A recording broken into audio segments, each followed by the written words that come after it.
À peu près à la même époque que Radiola, un exploitant agricole pied-noir créé Orangina. Gros succès au départ, mais confronté à la concurrence des Coca et autres Pepsi, la marque a eu toujours beaucoup de mal à accéder au marché des adolescents. Et puis un jour, il y a eu l'association avec la Lambada. Et puis un jour, il y a eu l'arrivée d'Alain Chabat. Du coup, la pulpe, elle n'est plus restée en bas. Explication de Xavier Martin. Dans une bouteille d'Orangina, il y a des bulles en haut et il y a des pulpes en bas. Depuis sa création, Orangina est à l'avant-garde de la communication. Le plus naturel des sodas, conçu sans colorant ni conservateur, s'est vite distingué grâce à son célèbre adage « Il faut bien secouer, Orangina !» sinon la pulpe, elle reste en bas. Mais la marque, aujourd'hui 3e vendeur de boissons non alcoolisées en France, a dû se remuer pour toucher les jeunes. Tout commence en Algérie en 1936, quand Léon Beton développe la légendaire bouteille granuleuse et ronde comme une orange. Mais il faut attendre les années 50 pour la voir débarquer en France. En 1953, Orangina tient enfin son logo historique, le fameux zeste d'orange en forme de spirale. Une invention de l'affichiste Bernard Villemot qui prend en main la communication de la marque. Boisson gazéifiée, pasteurisée, à la pulpe d'orange. La petite bouteille jaune devient vite la reine des terrasses de café. Et c'est justement le garçon de café qui sera le personnage principal de la première pub télé réalisée par le jeune Jean-Jacques Hano.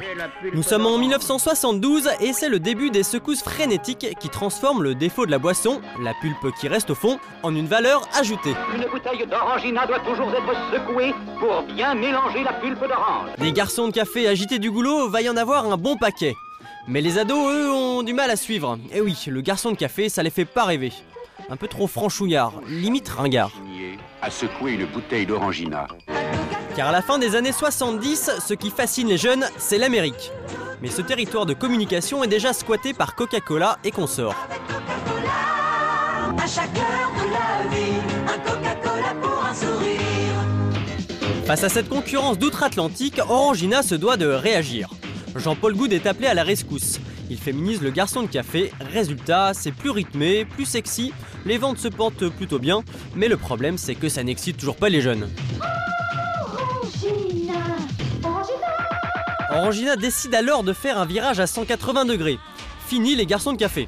Désormais, la marque cherche une nouvelle identité, mais le rêve américain est déjà pris par Coca. Alors, qu'est-ce qu'il reste ? Ben, le rêve exotique, voire érotique, avec la jupette à pois en plein courant d'air.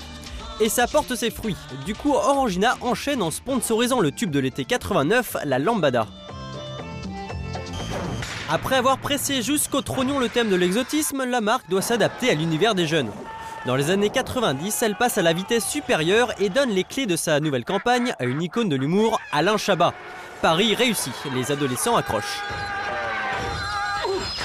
Bon, c'est bien les enfants, mais on la refait là, moins crispé. Désormais, la nouvelle star, c'est l'homme bouteille. On appelle ça la personnification. Ça permet de rendre le produit plus sympathique. Une idée olympienne. Et c'est bien connu, on ne change pas une équipe qui gagne. Du coup, quand la marque sort l'Orangina rouge, pas question d'abandonner l'homme bouteille.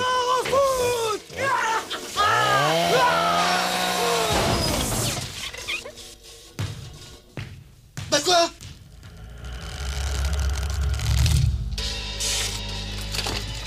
Je me ferais bien un Orangina rouge. Et pour mieux choper du jeune, Orangina va aussi parodier du teen movie. Le pauvre. Mais pourquoi est-il aussi méchant? Avec ses hommes bouteilles agressifs et losers, Orangina a marqué l'histoire de la pub. Mais en 2001, les coéquipiers de la brigade anti-soif ont la gueule de bois et commencent à fatiguer. Du coup, les ventes aussi. Pourrait faire mieux. En 2003, c'est le moment pour la marque de se secouer et de faire le deuil des hommes bouteilles. Mais comment en retenir les ados, cible qu'Orangina a eu tant de mal à captiver? C'est simple, faire appel à une autre icône. C'est extraordinaire! Comment tu t'appelles? À qui appartiens-tu? On s'en fout, poisson, c'est super bon. En plus, ça va te foutre la patate et s'incruster grâce à la pulpe. Écoute, Jamel, c'est ta bonne conscience qui te parle. Il a raison, c'est super bon, Boison, ça déchire, c'est mortel! Elle est folle, lui, hein! Orangina, ça fait plaisir. Pour faire plaisir, ça, oui, ça fait plaisir. Mais ça ne suffit pas à redonner des couleurs à la marque. En 2006, elle lance la campagne Sub d'Orangina pour fêter ses 70 ans. De secouage. Tu devrais essayer avec l'autre bras. Pour attirer les consommateurs, va surtout falloir que la marque essaye une autre technique de com, car les parts de marché continuent à baisser. Rejoignez-nous! Il lui fallait donc un nouvel électrochoc. Tout l'univers de la marque est remis à plat dans sa dernière campagne. Désormais avec Orangina, on ne secoue plus, on ondule et on se déhanche langoureusement. Mais en cherchant à pénétrer davantage le marché international avec cette pub, la marque ne s'est pas fait que des amis. Les Anglais ont jugé le spot trop hot, il est passé à la trappe. Du coup ça a relancé le buzz et les ventes ont explosé. Reste à savoir ce qui a choqué les British. Les animaux qui batifolent ou le concept même d'Orangina. Vous savez, le principe qui consiste à bien astiquer la bouteille pour faire remonter la pulpe.